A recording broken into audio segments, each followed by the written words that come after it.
या संदर्भात सांस्कृतिक कार्यमंत्री आशिष शेलार यांनी काय माहिती दिली आहे पाहूयात।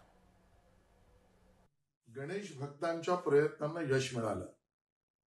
पीओपी वरची बंदी जी पूर्वी घातली होती ती न्यायालयाकडनं राज्य सरकारने सोडवून घेतली।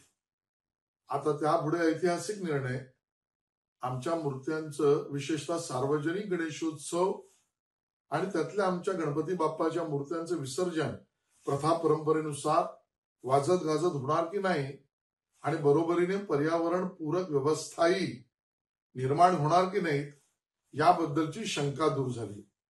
मला स्वतःला याचा खूप आनंद आहे की मी स्वतः राजीव गांधी आयोग जो माझ्या विभागाअंतर्गत माननीय काकोडकर साहेबांच्या नेतृत्वात त्यातला आलेला अहवाल पीओपीच्या मूर्त्यांना परवानगी द्यायला मदतनीस ठरलाच, पण बरोबरीने दुसऱ्यांदा अभ्यासगट निर्माण केल्यावर पीओपीवर प्रक्रिया होऊ शकते आणि म्हणून या सगळ्याला समुद्र आणि नैसर्गिक जलस्रोतांमध्ये विसर्जनाचा रस्ता हा काढता येऊ शकतो ही भूमिका अहवालात मांडली।